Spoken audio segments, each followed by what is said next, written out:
এই প্রশ্নের উত্তর নবী ছাড়া কেউ জানে না। আমি আপনাকে 3টা প্রশ্ন করব, যে নবী সেই কেবল এর উত্তর জানে।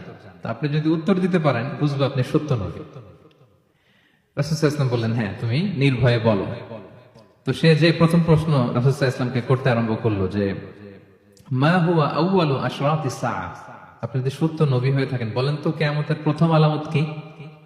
রাসূল সাল্লাল্লাহু আলাইহি ওয়াসাল্লাম বললেন তারপর? এরপর সে জিজ্ঞেস করলো মা হুয়া আউয়ালু তাআমিন ইয়াকুলুহু আহলুল জান্নাহ, জান্নাতীরা যখন জান্নাতে যাবে ঢুকেই প্রথমে তাদেরকে কি দিয়ে আপ্যায়ন করা হবে, কি খাবে? রাসূল সাল্লাল্লাহু আলাইহি ওয়াসাল্লাম বললেন তারপর?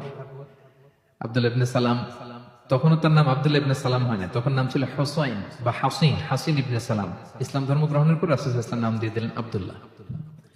তারপর সে বলল যে সন্তান যখন হয়, সন্তানের চেহারা কখনো হয় বাবার মতো, কখনো হয় মায়ের মতো, এর কারণটা কি? এই 3টা প্রশ্নের উত্তর নবী ছাড়া কেউ জানে না। আপনি যদি নবী হন তাহলে বলেন। আপনাদের কি মনে হয় রাসূল সাল্লাল্লাহু আলাইহি ওয়াসাল্লাম বলতে পারবে নাকি? হ্যাঁ পারবে। রাসূল সাল্লাল্লাহু আলাইহি ওয়াসাল্লাম বললেন একটু আগেই জিবরাইল আলাইহিস সালাম এই 3টা প্রশ্নের উত্তর আমাকে শুনিয়ে গিয়েছে। ওয়া মা ইয়ানতিকু আনিল হাওয়া ইন হুয়া ইল্লা ওয়াহয়ু ইউহা, তিনি বানিয়ে মন গড়া কিছু বলেন না। আল্লাহ তাআলার পক্ষ থেকে যে বার্তা আসে ওইটাই তিনি পৌঁছে দেন। তো তিনি বললেন শোনো, তুমি প্রথম যে প্রশ্ন করেছো যে কিয়ামতের সর্বপ্রথম আলামত কি, কিয়ামতের আউয়ালু আশরাতিস সাআতি ফানারুন তাহশুরুহুম মিনাল মাশরিকি ইলাল মাগরিব, কিয়ামতের প্রথম আলামত হচ্ছে দাবানল। একটা আগুনের দাবানল দাউ দাউ করে জ্বলতে জ্বলতে মানুষগুলোকে পৃথিবীর পূর্ব প্রান্ত থেকে পশ্চিম প্রান্তে নিয়ে জড়ো করবে। This is the first sign of কিয়ামা। 2 নম্বরে তুমি জিজ্ঞেস করেছো যে জান্নাতীরা জান্নাতে ঢুকলে কি দিয়ে আপ্যায়ন করা হবে। রাসূল সাল্লাল্লাহু আলাইহি ওয়াসাল্লাম বললেন যে আউয়ালু তাআমিন ইয়াকুলুহু আহলুল জান্নাতি ফাজিয়াদাতু কাবিদিল হুত, জান্নাতীরা যখন জান্নাতে ঢুকবে তাদেরকে মাছের বুনা কলিজা বা কলিজার পাশে একটা জায়গা আছে, এই অংশটাকে ফ্রাই করে প্রথমে আপ্যায়ন করানো হবে।